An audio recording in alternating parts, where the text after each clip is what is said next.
की सोच। गौतम, जा अपनी जोरू को बोल, अभी थोड़ी देर में तैयार होकर नीचे आ जाना। वैसे भी सारे मेहमान आ चुके हैं। जी माँ। अरे गौतम की माँ, कब मिला रही हो अपनी बहू से? मैंने तो उसकी सुंदरता के बड़े चर्चे सुने हैं। आज हम भी तो देखे कितनी सुंदर है। वैसे मेरी बहू से तो कम ही होगी। काकी, भाभी इतनी सुंदर है ना कि हमको डर है कहीं किसी की बुरी नजर ना लग जाए। देखते हैं कितनी सुंदर है। अरे आप चुप कर और देख अपनी भाभी को, तैयार हुई या नहीं। अरे लो, भाभी आ गई। अरे कितनी सुंदर है, इसके चेहरे पे तो चांद सी चमक है।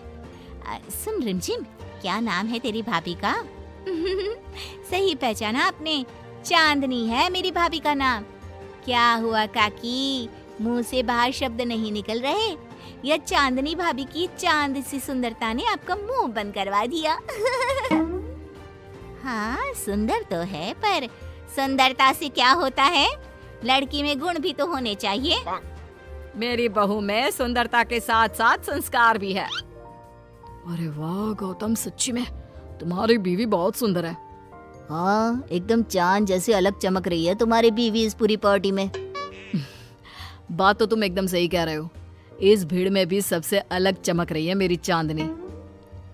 आज इस पार्टी में तुम्हारी बीवी की सुंदरता ने 4 चांद लगा दिया है।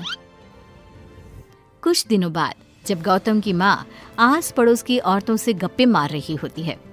माँ जी, मेरी माँ की तबीयत थोड़ी खराब है, आप इजाजत दो तो क्या मैं और गौतम एक बार वहाँ हो आए? हाँ हाँ बहू, ठीक है।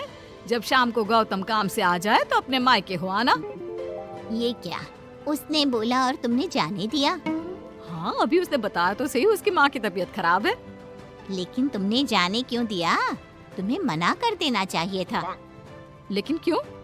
अरे तुम्हारी बहू को अभी शादी किए थोड़े ही दिन हुए हैं और वो अपने मायके जा रही है। अरे घूमने थोड़ी ना जा रही है, वो अपनी माँ को देखने जा रही है। अरे कुछ नहीं जानती, बहुत भोली हो। ये बहुएं बस बहाने बनाती हैं अपने मायके जाने के लिए। मैं तो कहती हूँ तुम अपनी बहू पे थोड़ा ध्यान दो। एक तो तुम्हारी बहू रूप की सुंदर है, कहीं तुम्हारे बेटे को बहला फुसला ना दे। अरे लेकिन वो ऐसा क्यों करेगी? और वैसे भी वो ऐसी नहीं है, वो मेरा बहुत ध्यान रखती है। तुम ना आजकल के बच्चों को नहीं जानती। शुरू शुरू में ये सास की सेवा करना, परिवार का ख्याल रखना बहुत अच्छे से जानती है और पीठ पीछे अपने पतियों को परिवार से अलग होने की सलाह देती रहती है। क्यों बहनों, क्या मैं गलत कह रही हूँ? हाँ वैसे बात तो सही है आपकी। और पता है, मेरी बहन के बेटे की शादी को अभी 1 महीना भी नहीं हुआ और उसका बेटा अपनी बीवी की हर बात मानता है। और तो और अपनी बीवी के लिए अपनी माँ से लड़ता भी है। पूरा का पूरा अपनी जोरू का गुलाम बन गया है। तुम्हारी बहू वैसे भी इतनी सुंदर है, ऊपर से पढ़ी लिखी भी है।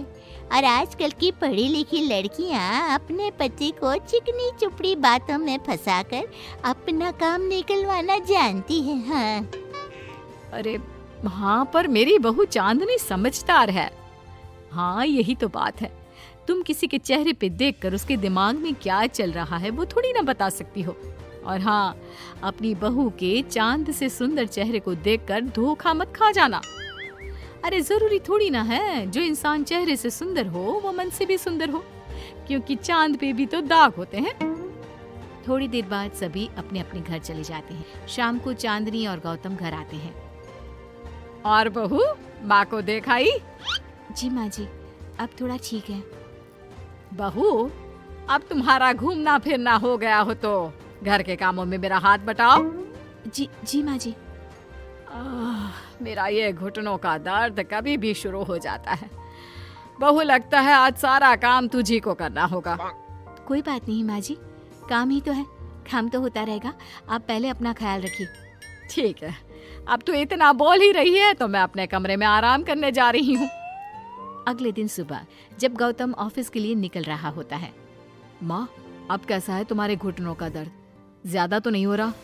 नहीं तो शाम को चांदनी आपको डॉक्टर के पास दिखाएगी। तुझे किसने बताया? बहू ने इतनी जल्दी तेरे पास मेरी चुगली भी कर दी? माँ, चुगली नहीं, उसे आपकी चिंता है इसलिए उसने मुझे बताया। उसे डर था कहीं आपका दर्द बढ़ ना जाए। थोड़ी देर बाद चांदनी वहाँ आती है। माँ जी, मैं सोच रही थी हम लोगों को अब किसी दूसरे घर में शिफ्ट हो जाना चाहिए। लेकिन क्यों? और अचानक से तुम्हें ये ख्याल क्यों आया? वो माँ जी, मेरी एक सहेली अपना घर बेच रही है और उसका घर गौतम के ऑफिस के पास पड़ता है। और देखिए ना, गौतम को यहाँ से ऑफिस कितना दूर पड़ता है और आपके लिए भी बाजार दूर पड़ता है।